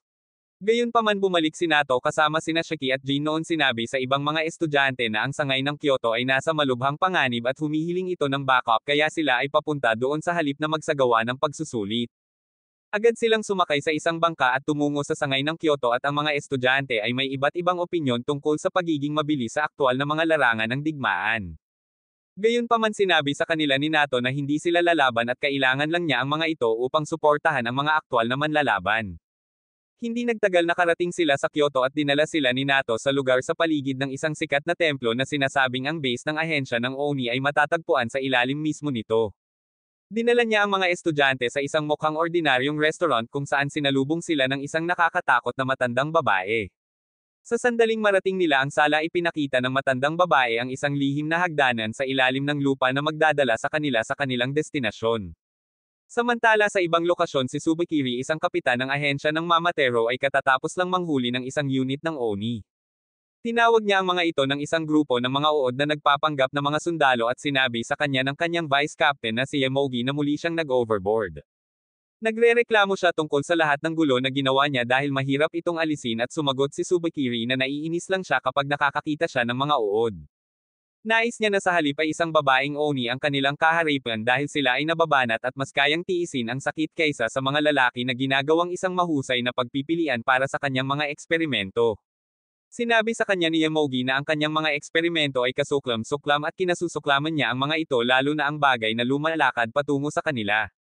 Sinabihan siya ni Tsubakiri na huwag maging malamig sa kanyang paboritong nilikha na pinaghalong aso unggoy at ibon. Pinangalanan niya itong pangit at iyon lang ang maaaring sumang-ayon sa kanya ni Yamogi. Sinabi ni Tsubakiri na si Ugly ang kanyang mahalagang specimen ng pananaliksik pati na rin ang isang tapat na miyembro ng kanilang mga anti-Oni biological na armas. Sinabi ni Mami Yamogi na ang kanilang trabaho ay patayin ang mapanganib na si Oni at iligtas ang mga sibilyan at dapat siyang mag-ambag ng higit pa doon sa halip na mag-aksaya ng kanyang oras sa nakakatakot na pananaliksik. Sinabi sa kanya ni Tsubakiri na ang dugo ni Oni ay isang tunay na kaakit-akit na bagay at ginagawa niya ang kanyang makakaya upang tumulong sa kanyang sariling paraan. Sinabi niya na kung matututo silang kontrolin ang dugo ng Oni sa kanilang sarili tiyak na makakatulong ito ng labi sa ahensya ng Mamatero at mas mabuti kung magagawa nilang gamot ang healing factor ng dugong Oni maaari silang maging mas mayaman kaysa sa isang damuhan pinagsama sina Jeff at Zoc. Ipinaalala sa kanya ni Yamogi na kahit ang mga Mamatero ay may katulad na kakayahan at sinabi ni Tsubakiri na hindi matalinong mag-eksperimento sa mga tao. Gayunpaman ang mga Oni ay mga uod sa kanyang mga mata at sinabi niya na dapat silang mag-eksperimento sa kanila dahil ang pagpatay lamang sa kanila ay isang pag-aaksaya. Narinig ng isang natatakot na batang Oni ang lahat ng ito habang nagtatago sa likod ng sulok at sinubukan niyang manatiling tahimik. Sa sandaling marinig niya ang mga yabag ng dalawang ahente ng Mamatero na papalayo sa kanya nakahinga siya ng maluwag at iyon ay naging kanyang nakamamatay na pagkakamali dahil narinig siya ni Tsubakiri at agad na lumapit sa kanyang kinalalagyan. Nataranta ang bata at nagpasya si Tsubakiri na dalhin siya sa lab. Sinabi sa kanya ni Yamogi na patumbahin niya siya para hindi siya makagawa ng mga problema ngunit habang sinusubukan niyang patulugin siya ng walang anesthesia isang patak ng dugo ang anak sa Amerikana ni Tsubakiri. Napagtanto ni Emogi na nangangahulugan ito ng problema hindi para sa kanya kundi para sa batang Oni. Lumapit si Tsubakiri sa kanya at sinimulang sipain siya, sinasabi na kahit na nabighani siya sa dugong Oni, ito ay isang maruming bagay at hindi niya ito matitiis sa kanyang uniforme. Pagkatapos ay tinanong niya ang bata kung nakatira ang kanyang mga magulang sa malapit at bahagi ba sila ng grupong pinatay niya. Nang walang sagot, itinaas niya ang mga bangkay ng Oni sa malapit upang ipakita ang mga ito sa bata, tinanong kung narito ang kanyang mga magulang. Ang bata ay sobrang takot na magsalita at nagpasya si Tsubakiri na durugin siya ng mga bangkay. Si Emogi ay kilabot dito dahil sa lahat ng kakayahan ng mamatero na nakita niya, ang kay Tsubakiri ang pinakadiyabol. Ang itim na ambon na lumalabas sa kanilang mga katawan ay talagang isang espesyal na bakterya na nabubuhay sa kanilang dugo at magagamit nila ito upang lumikha ng mga armas. Gayunpaman, maaaring gamitin ni Tsubakiri ang bakterya upang kontrolin ang mga bangkay at hindi pa rin siya masanay dito. Hindi nagtagal natapos ni Tsubakiri ang pagpatay sa bata at sinabihan niya si Ugly na kainin ang higanteng Oni dumpling habang sila ay nagpapatuloy at naghahanap ng higit pang mga uod na papatayin. Sa kabilang banda, naglalakad si Shin at ang iba pang mga estudyante sa isang malawak na lagusan at sinabi ni Nado sa kanila na ang ilang mga tindahan sa lugar na ito ay may access sa tunnel na ito na patungo sa kanilang base. Hindi nagtagal ay narating nila ang tarangkahan na humahantong sa kanila patungo sa espasyo sa ibaba mismo ng templo ng Eryude na parang isang tradisyonal na bahay ng Hapon. Hindi makapaniwala ang mga estudyante habang sinasabi sa kanila ni Nado na ito ang headquarters ng Kyoto Division ng Oni Agency. Maya-maya lang may lumabas na doktor sa isang kwarto, nagrereklamo sa lahat ng trabahong kailangan niyang gawin, pero biglang nagbago ang ugali niya nang makita niya si Nado. Masayang bati sa kanya ng doktor at pagkatapos ay sinimulang ayusin ang kanyang buhok nang mapansin niya ang blonde na body.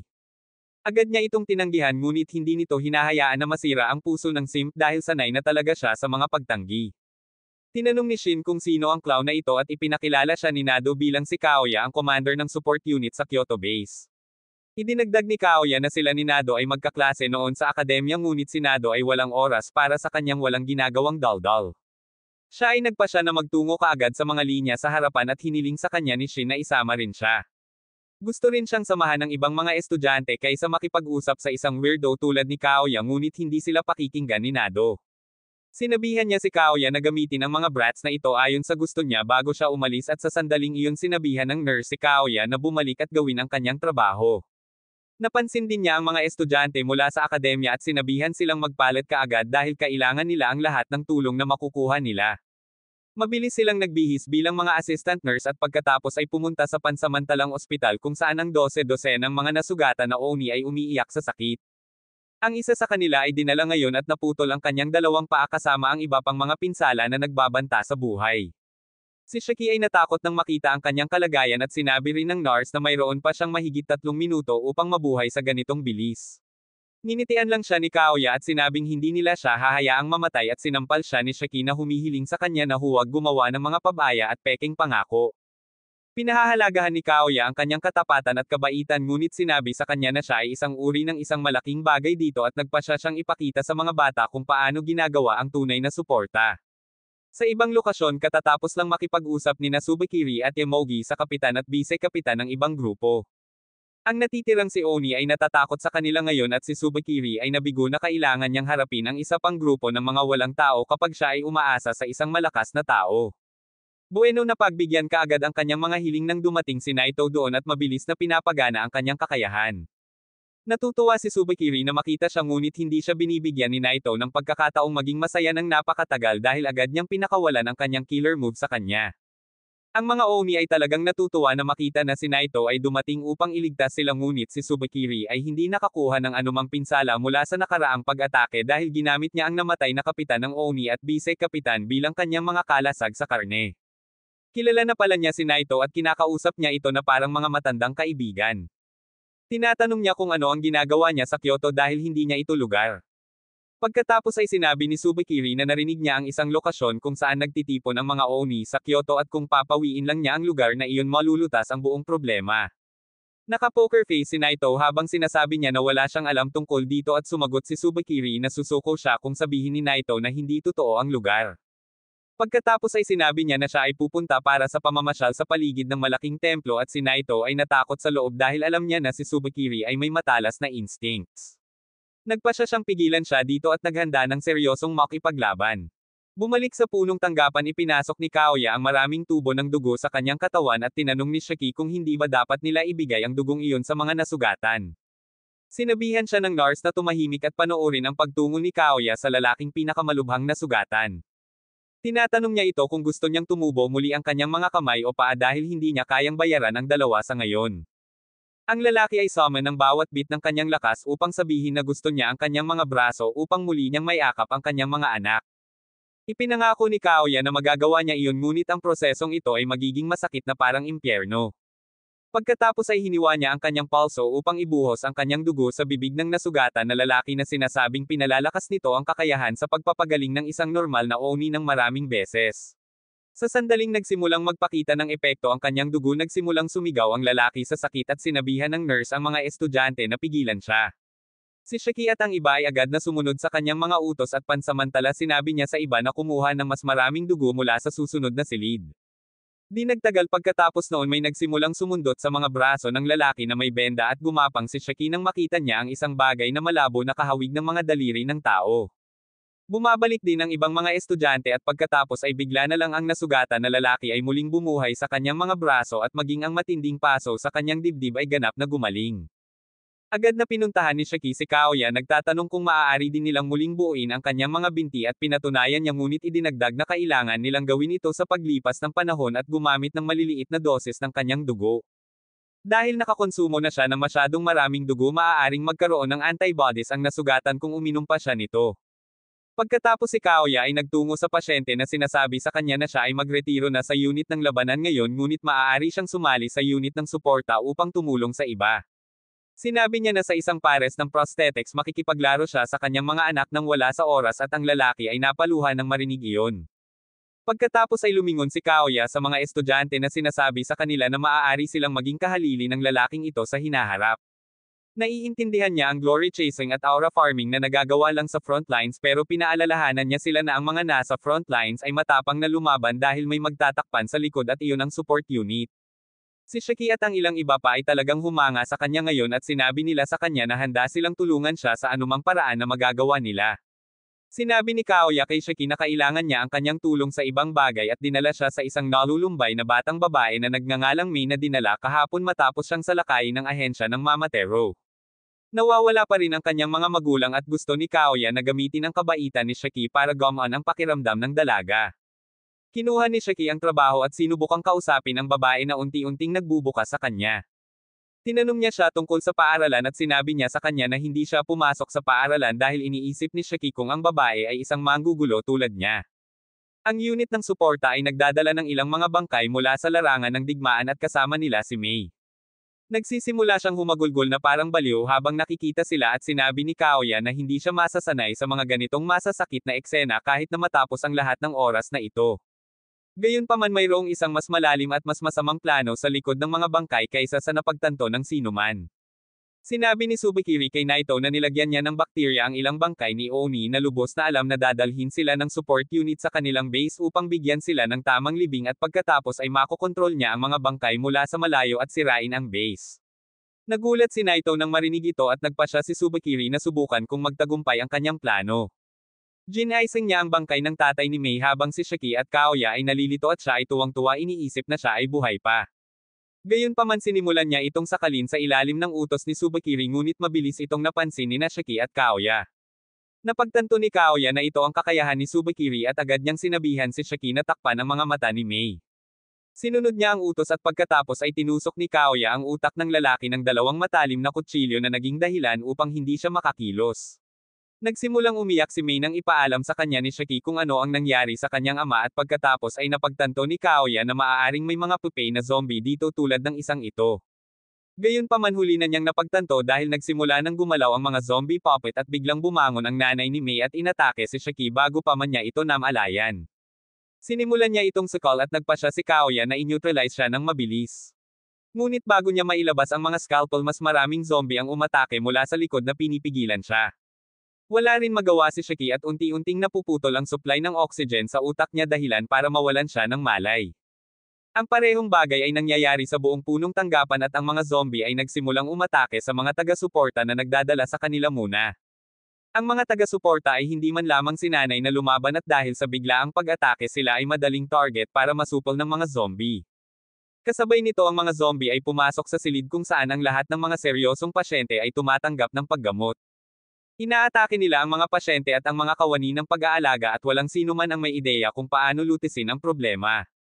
Bumalik sa kabilang silid kahit papaano ay nakahawak si Shaki sa kanyang kamalayan habang umiiyak si May at nagmamakaawa sa kanyang ina na iwan siya. Sinabihan ni Shaki ang babae na lumayo sa zombie dahil hindi niya ito inangunit hindi man lang siya pinakinggan ni May. Sinubukan ni Kaoya na tulungan siya ngunit pinatumba siya ng mga zombie. Nang makitang walang darating na tutulong sa kanya inilabas ni Shaki ang isang Glock mula sa kanyang puwet. Ibinigay na pala sa kanya ni Naito ang baril sa bangka na sinasabi sa kanya na hindi pa siya sapat na sanay na kontrolin ang kanyang dugo kaya kung may pangangailangan na lumaban gumamit siya ng sandata na pamilyar sa kanya. Sinabi rin niya sa kanya na ang baril ay may mga bala ng dugo ni Shaki sa halip na normal na amo at mas malakas itong tatama. Kung may oras para gamitin ang baril ngayon na at hinaila muna ni Shaki si May palapit para hindi na niya makita ang susunod na pagdanak ng dugo. Pagkatapos ay itinutok niya ito sa ulo ng babaeng zombie at hinaila ang gatilyo pinatapos siya. Pagkatapos ay hinahabol ni Shaki ang kanyang hininga habang si Kaoya ay bumababa pa rin para sa tatlong zombie ng sabay-sabay. Sa kabutihang palad mabilis na naka-recover si Shaki at bumunot ng buta sa ulo ng bawat zombie bago tinulungang bumangon si Kaoya. Nagreklamo si Kaoya na ang unit ng suporta ay hindi handa para sa mga ganitong sitwasyon at inilagay niya kay Shaki ang pamamahala sa paglilinis ng kalat na ito habang inililikas niya ang mga pasyente. Sa pangunahing bulwagan ng iba pang mga mag-aaral ay nakikipaglaban sa kanilang mga kamao dahil hindi pa sila sigurado sa sitwasyon. Nagtataka sila kung paano ibababa ang mga zombie ng tuluyan dahil bumangon sila kahit gaano pa sila kalubha na nasugatan. At saktong dumating doon sina Shaki at Kaoya. Sinabi ni Shaki sa lahat na tunguhin ang mga utak dahil iyon ang tanging paraan upang pigilan ang mga zombie. Agad siyang nagsimulang mag-headshot sa lahat ng direksyon at si Jin ang unang sumunod sa kanyang pangunguna. Binuksan ni Jin ang kanyang mga tahi at nag-opera sa mga zombie sa kanyang harapan at ang iba ay unti-unting napagtanto kung ano ang kailangan nilang gawin. Gamit ang pagkakataong ito inutusan ni Kaoya ang support staff na ilikas ang mga pasyente at gamutin ang sinumang bagong sugat. Samantala patuloy na pinaputukan ni Shaki ang mga zombie na parang walang katapusang bala ang kanyang baril ngunit naisip niya na ang pagpatay sa mga taong patay na ay ang pinakamahirap na bagay na nagawa niya sa buong buhay niya. Nagsisimula siyang makakuha ng first-hand trauma habang iniisip niya na ang bawat zombie na pinapatay niya ay dating isang taong may pamilya at mga kaibigan na nagmamalasakit sa kanila. Pakiramdam niya ay iiyak siya anumang oras ngayon at nagtataka siya kung bakit nila sinasaktan ang sarili nilang mga tao gayong ang kalaban nila ay ang ahensya ng Mama Tero. Sa kabilang banda si Maido ay nasa isang standoff pa rin kay Tsubakiri. Nagpasya siyang kunin siya sa malapit na labanan ngunit ginamit ni Tsubakiri ang tatlong patay na si Oni bilang kanyang kalasag. Si Maido ay asar ngunit pagkatapos ay napansin niya ang halimaw na pangit sa tabi niya na handang magbigay ng isang mapangwasak na suntok. Kahit papaano ay naiiwasan niya ang pag-atake sa huling sandali ngunit nabagsakan ni Ugly ang tatlong Oni. Hindi nasisiyahan si Maido dito at sinabi sa kanya ni Tsubakiri na dapat siyang maging masaya na ang mga peste na nakahahawa sa mundong ito ay patay na. Sinabi sa kanya ni Maido na gaano man siya kalakas hindi niya mapapanalo ang bawat laban bilang isang loner ngunit nalaman ni Tsubakiri na ang kabalintunaan ay nagmumula sa isa pang loner. Ang kanyang punto ay napatunayan sa loob ng ilang segundo habang ang kumpay na si Oni ay nag-aalok upang suportahan siya ngunit sinabi niya sa kanila na lumikas upang ligtas dahil pipigilan lamang siya ng mga ito. Sinabi sa kanya ni Tsubakiri na walang umaalis sa lugar na ito at inutusan niya ang kanyang katulong na si Momogi na gawin ang kanyang trabaho.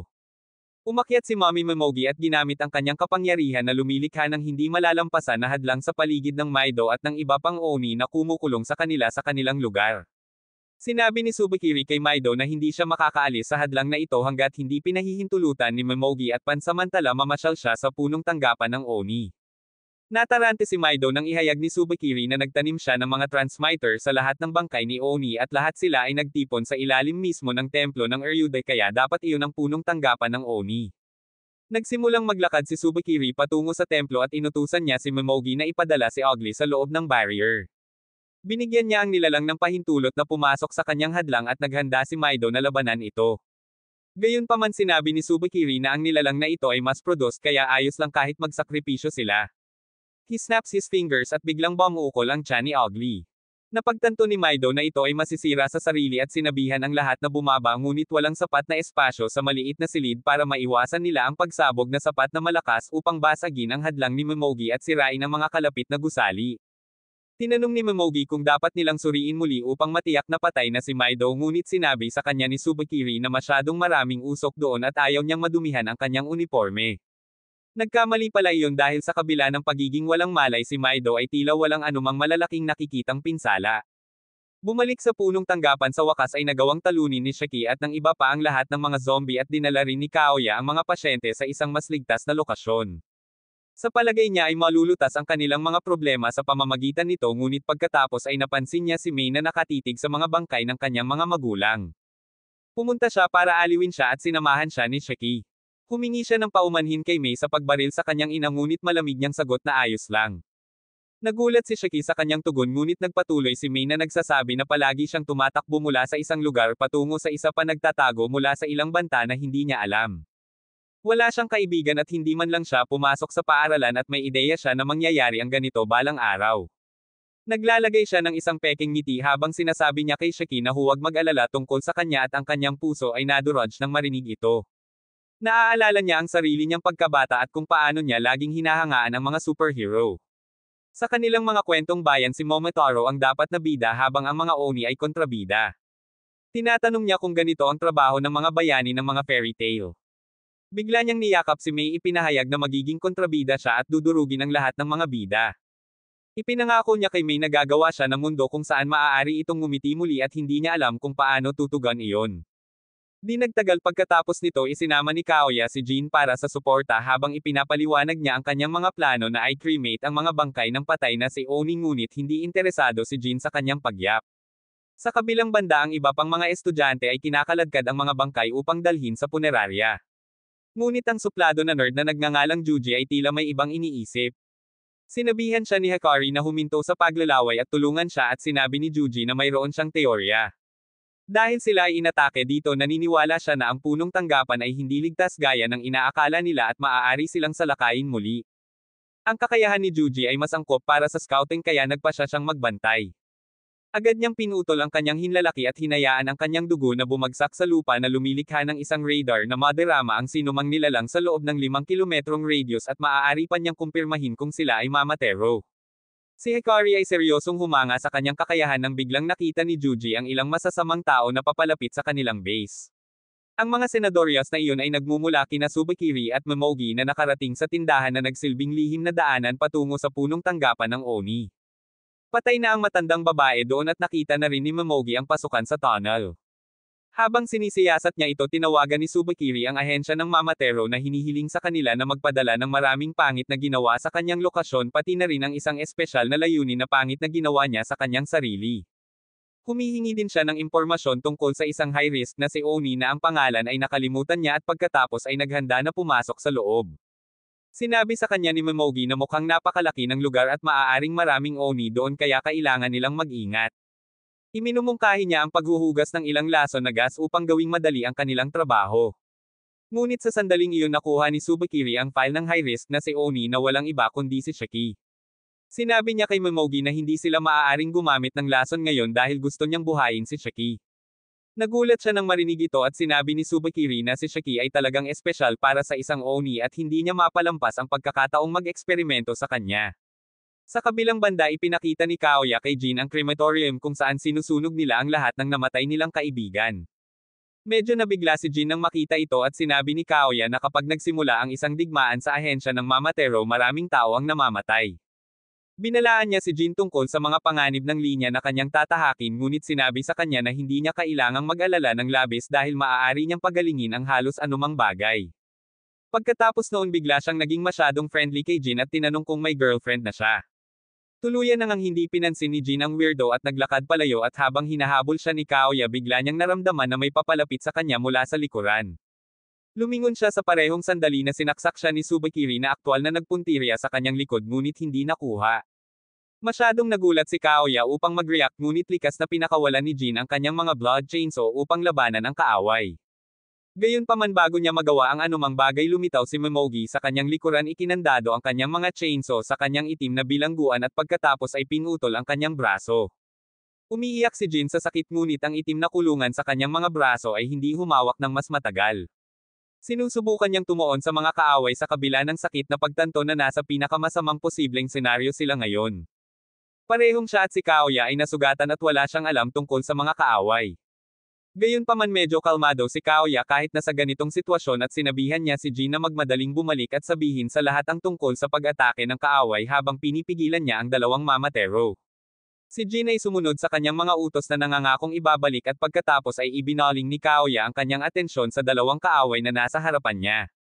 Sinabihan ni Tsubakiri si Momogi na gawin ang kanyang bagay at lumikha siya ng napakalaking hadlang sa paligid ng buong punong tanggapan. Sa puntong ito napagtanto ni Kaoya na ang kanyang kakayahan ay lumikha ng mga hadlang sa kanyang bakterya at plano niyang tiyakin na walang makakalabas sa punong tanggapan ng buhay. Sinimulan ni Kaoya na kalkulahin ang kanyang mga pagpipilian dahil hindi siya maaaring lumaban at hindi niya iniisip na ang mga estudyante ay sapat na malakas upang talunin ang mga mapanganib na kalaban sa kanyang harapan. Naniniwala siya na ang mga reinforcement ay hindi darating anumang oras sa lalong madaling panahon at nangangahulugan lamang iyon na siya ay mamamatay. Bigla tinanong siya ni Tsubakiri kung kilala niya si Shiki at napagtanto ni Kaoya na ang mga bagay ay mas komplikado kaysa sa iniisip niya. Nagpasya siyang lumaban sa abot ng kanyang kakayahan at bumunot ng laso na hirenggilya mula sa kanyang Amerikana. Gayunpaman bago siya makakuha ng pagkakataong gamitin ito nilaslas ni Tsubakiri ang kanyang leeg at nag-iwan ng malalim na bumubulusok na sugat. Natarante si Kaoya dahil hindi man lang niya makitang paparating siya at bumagsak siya sa lupa habang ang kanyang dugo ay tumalsik kung saan-saan na may mataas na presyon. Habang unti-unting nawawala ng malay si Kaoya hinihiling niya na kung mamamatay siya dapat ay si Mami Momogi ang pumatay sa kanya. Hindi pagbibigyan ni Tsubakiri ang kanyang hiling at sa tingin niya ay patay na si Kaoya mula sa kanyang pag-atake. Nagpasya siyang kontrolin ang kanyang bangkay sa pamamagitan ng kanyang bakterya ngunit biglang huminto nang maramdaman niya ang mga pangit na nilalang sa labas ng hadlang. Sinabihan niya si Momogi na pasukin sila at binigyan niya ng akses ang mga pangit. Tinanong sila ni Tsubakiri kung dinala nila ang kanyang hiniling at isa sa kanila ay nagsuka ng isang malaking kahon. Pagkatapos ay inutusan niya ang mga pangit na tanggalin ang takip na nagpapakita ng isang pinalamutian na bloke ng kahoy. Hiniling ni Tsubakiri sa mga pangit na dalhin ang kahon ng maingat habang hinahanap nila si Shiki at kasabay nito nakarating si Jin sa punong tanggapan upang bigyan ng babala ang lahat. Nagulat siya nang wala siyang makitang malapit ngunit pagpasok niya sa pangunahing bulwagan nakita niya ang lahat na handang makipaglaban. Nakahinga sila ng maluwag nang makita si Jin ngunit naguguluhan siya kung bakit lahat sila ay nagtitipon sa iisang lugar. Sinabi sa kanya ni Shiki na ginamit ni Juji ang kanyang kakayahan at nalaman na nilalapitan sila ng mga kaaway kaya mabilis silang kumilos at inilikas ang lahat ng mga pasyente. Gayunpaman bago makatakas ang iba sa kanila ay isang itim na pader ang nakaharang sa labasan at ngayon ay natigil sila rito. Iminumungkahi ng ilang tao na maghanap sila ng isa pang labasan ngunit sinabi ng nurse na nasuri na niya ang lahat at walang paraan. Pagkatapos ay tinanong ni Shiki si Jin tungkol kay Kaoya ngunit bago niya masagot ang kanyang tanong isang pangit ang dumating doon. Ang lahat ay nabigla sa pagkakita ng isang katakot-takot na halimaw at hinayaan nila itong dumaan sa kanila patungo sa isang random na lalaki na nagiging monster feed habang ang lahat ay nanunood. Nagpasya ang lahat na tumakas upang maiwasan ang pagharap sa halimaw at nagpasya si Shiki na panatilihing ligtas si Mei kasama niya. Di nagtagal pagkatapos nito pumasok si Tsubakiri at ang iba pa sa bulwagan at nakitang walang laman ito. Inutusan niya ang mga pangit na ibaba ang kabaong at umupo dito inutusan si Momogi na hulihin ng buhay si Shiki at patayin ang lahat. Tinanong niya siya kung hindi siya sasama sa kanya at tumanggi si Tsubakiri sinabi na mayroon siyang ilang mahahalagang pag-iisip. Sa kabilang banda ang blonde na body na si Kuina ay tumitingin sa ilang damit sa isang banyo upang makahanap ng isang bagay na maaari niyang malipatan. Samantala nasa iisang kwarto din ang dramatic na si Emorokuro umiiyak na mamamatay na siya dahil abnormal ang tibok ng kanyang puso. Sinabihan siya ni Kuina na gawin ang kanyang fitness kung siya ay bumagsak pagkatapos lamang tumakbo ng kaunti. Pagkatapos ay tinakpan niya ang kanyang mukha upang hindi niya makita ang kanyang pagbabago at pagkatapos ay ironically siya ay nagpalit sa isang matipid na damit na pang-gym. Tinanong siya ni Rakuro kung ano ang pinaplano niyang gawin ngayon at sinagot ni Kuina na siya ay magse-set up ng isang ambush malinaw naman. Naiinggit siya sa mga malulusog na tao kapag naririnig niya ito dahil lagi siyang natatakot na magkasakit. Sa sandaling iyon narinig nila ang mabibigat na yabag ng isang pangit na papalapit sa kanila at si Rakuro ay natarante na nagsasabi kay Kuina na hindi siya makakalaban kapag siya ay sobrang stress. Nagmamakaawa siya sa kanya na gumawa ng isang bagay at iyon ay biglang naon ang body dahil gusto niyang maging ganap na kontrol. Sinabihan niya si Rakuro na magtago sa aparador dahil hahawakan niya ang lahat at kinakabahan siyang sinunod ang kanyang utos. Tumayo si Quina na nakaharap sa pinto naghihintay sa pagdating ng kalaban. Ang pangit ay sumisira sa dingding at pumasok sa silid ngunit bago lumaban tinanong nito si Quina kung siya ay Shaki. Galit niyang sinagot na si Shaki ang mukhang hanggal na delinquent at nang marinig ito biglang nagsimulang salakayin siya ng halimaw. Ibinagsak nito ang closet na pinagtataguan ni Rakuro dahilan para mawalan siya ng malay. Samantala nagpa siya si Quina na ipakita ang halimaw kung sino ang amo kapag sapat na ang pag-trash ng kwarto. Kinagat niya ang kanyang hinlalaki at ang kanyang dugo ay nag-transform sa boxing glove sa paligid ng kanyang mga kamao. Sa kabilang banda si Jin ay tumakbo pabalik sa Kyoya upang suriin siya at naghahanda rin si Akari na harapin ang isang halimaw. Kasabay nito nakatuon si Shaki sa pagtatago upang panatilihing ligtas si Mei at ang tanging lugar na nahanap niya ay ang hardin. Samantala si Rakuro ay bumalik sa kanyang katinoan at natagpuan ang silid na ganap na tahimik. Nagsimula siyang isipin na ang lahat ay isang masamang panaginip lamang at nagpa siya na lumabas sa aparador ngunit sa kanyang pagkabigla nakita niya ang mukha ng halimaw sa kanyang harapan. Natarante siya habang sinusubukang bigyang kahulugan ang sitwasyon na biglang naging kakaiba habang ang halimaw ay bumangon at tumungo kay Quina ng masunurin. Hinaplos-haplos niya ang mukha nito bago ito inayos at pagkatapos ay pinatumba ito ng isang malakas na suntok. Pagkatapos ay pamatong siya sa halimaw at nagsimulang maglanding ng F-combo sa ulo nito hanggang sa mawala ito. Natakot si Rakuro sa kanya sa puntong ito ngunit masaya si Quina na give in ang halimaw at pagkatapos ay tinapakan ito habang nakahiga ito nang walang magawa sa lupa. Ito ay dahil sa kanyang kakayahan na tinatawag na I love na ginagawang alipin ang mga kaaway na nababalot sa kanyang dugo na nawawala ng gana na lumaban sa kanya. Habang lumalabas si Rakuro sa Cubeta upang tanungin kung talagang natalo niya ang halimaw sa kanyang sarili buong pagmamalaki ni Quina na sinabi sa kanya na sinabihan niya itong ipaubaya ang lahat sa kanya. Ang dahilan kung bakit niya ito sinabi sa kanya ay hindi dahil siya ay isang mapagkakatiwalaang babae na gustong alagaan ang lahat ngunit dahil siya ay isang sosyopat na gustong gawing umaasa ang lahat sa kanya na nawalan sila ng kakayahang magtrabaho ng lubusan at sa ngayon ay si Rakuro ang nahulog sa kanyang bitag. Lumuhad siya sa harap nito na nagpapasalamat sa kanyang pagligtas sa kanya at iyon ay biglang nagpapadala sa tendensya ni Quina na sirain siya sa sobrang pagmamadali. Inilagay niya ang isang bedsheet sa lupa at inipit si Rakuro dito na sinasabi sa kanya na hindi niya kailangang mag-alala tungkol sa anumang bagay dahil haharapin niya ang lahat.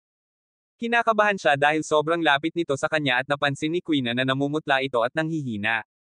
Kaya't nagpa siya siyang kumuha ng pagkain para sa kanya at lalo pang natarante si Rakuro sa pag-aakalang ito ay isang bitag dahil walang paraan ang isang batang babae ay magbibigay ng labis na atensyon sa kanya. Nagsimula siyang manginig sa takot na baka gamitin siya nito bilang pain kapag dumating ang susunod na halimaw at lalo pang nag-abala si Quina sa kanya. Sa sandaling iyon isa pang halimaw ang dumating doon at nagpa siya si Quina na harapin ito bago bumalik sa kanyang pangunahing trabaho sa pagsira sa Rakuro na bulok. Iniisip niya na ang halimaw na ito ay isang mahina rin at nagpa siya na harapin ito ng mabilis ngunit ang halimaw ay lumalabas na mas malakas kaysa sa nauna.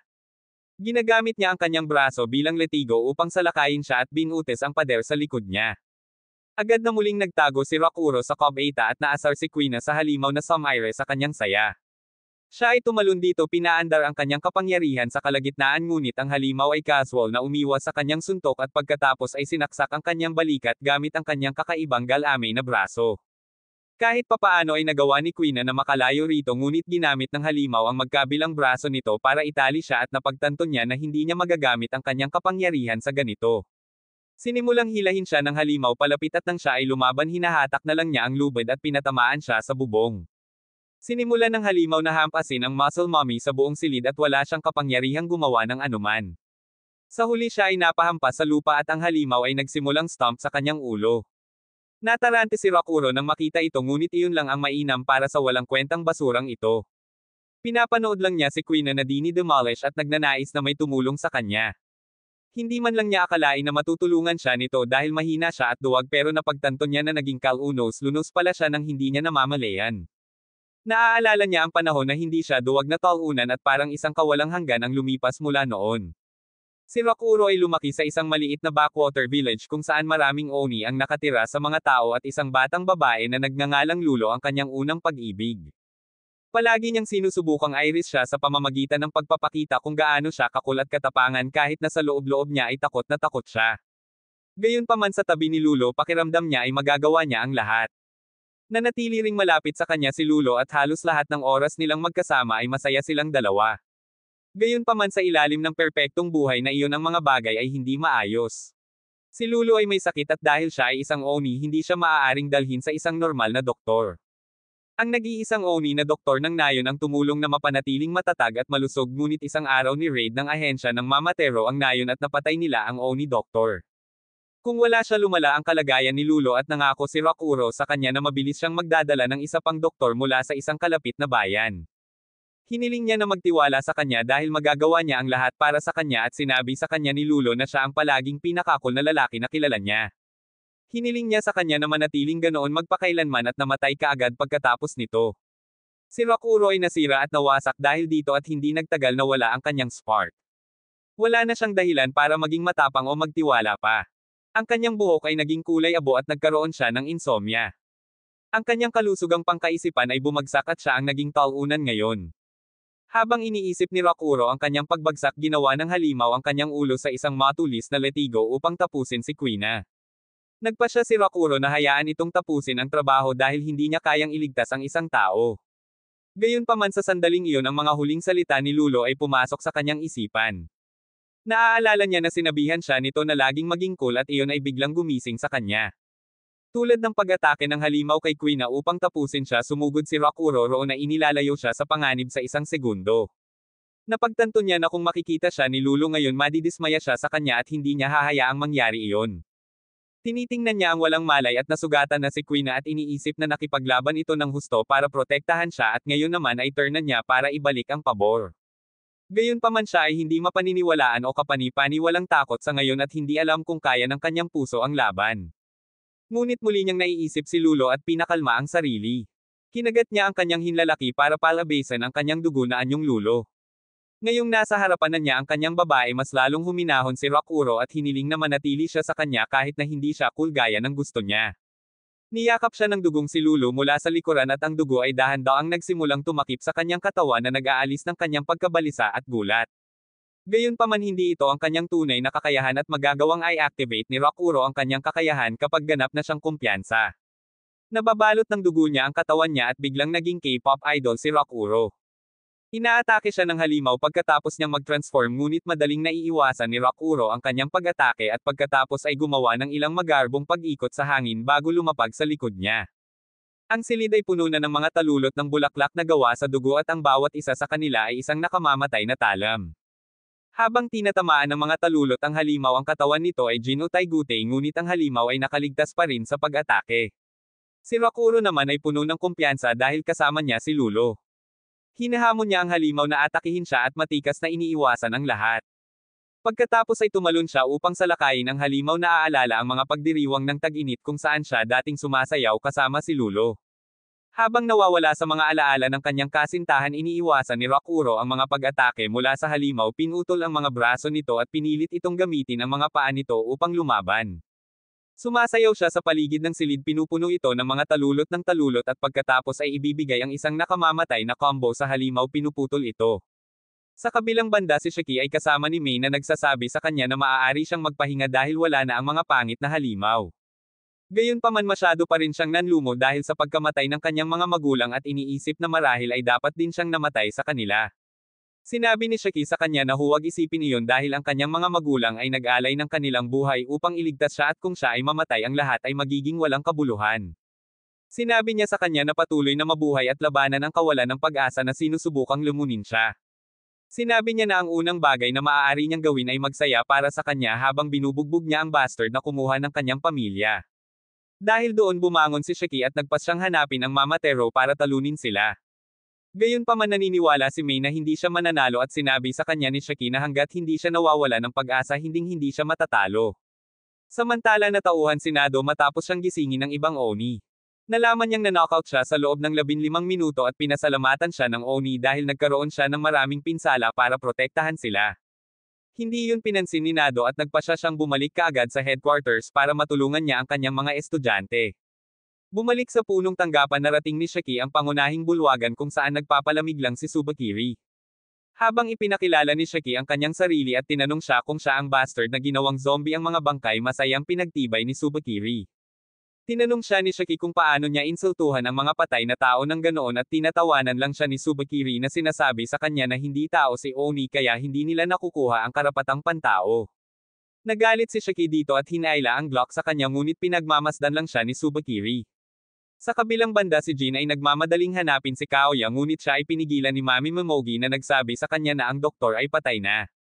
Tinanong niya si Jin kung gusto niyang maghayganti para sa kanyang nahulog na kaibigan at tumugon siya na wala siyang pakialam kay Kaoya ngunit malugod niyang papatayin ang sinumang mamatero na kanyang makaharap. Pinakawalan niya ang kanyang mga talim ng chainsaw at pinaandar din ni Momogi ang kanyang kapangyarihan upang lumaban. Si Jin ay sumugod sa kanya at hinampis siya ng buong lakas ngunit pinuprotektahan ni Momogi ang kanyang sarili sa pamamagitan ng paglikha ng isang hindi mapasok na silid sa paligid niya. Umalis siya sa silid at agad itong tinutunaw pagkatapos na harangin ang pag-atake at sinabi kay Jin na hindi man lang siya nito mahawakan sa kanyang mahinang pag-atake. Isinasaalang-alang niya ito bilang isang hamon at lalong nagiging determinado na patayin siya. Sa kabilang banda hinagisan ni Tsubakiri ng kutsilyo si Shaki para desarmahan siya sinabihan siyang huminto sa paglalaro ng mga laruan at gamitin ang kanyang tunay na kapangyarihan para atakihin siya. Nagalit si Shaki dito at nagpasyang tanggayan siya ng buong lakas. Lumilikha siya ng makapangyarihang rocket launcher na kinokontrol ang kanyang kapangyarihan sa pamamagitan ng purong galit at pighati at sinabi kay Tsubakiri na gagawin niya ang lahat upang sirain siya. Iniisip niya kung gaano kahirap ang pinaghirapan ni Mei dahil sa bastos na ito at kung paano siya sinabihan ni Naito na huwag gamitin ang kanyang kapangyarihan dahil hindi niya ito makontrol. Ayaw ni Shaki na may magsabi sa kanya kung ano ang kaya niyang gawin at hindi niya kaya at pinaputok niya ang rocket launcher sa Tsubakiri na lumikha ng napakalaking pagsabog. Gayunpaman iniwasan ni Tsubakiri ang pag-ataking iyon at kinuha ito ni Shaki bilang isang pagkakataon upang tuyain siya nagtanong kung siya ay natakot kaya kailangan niyang magtago upang iligtas ang kanyang buhay. Ngunit diyan nagtatapos ang video na ito.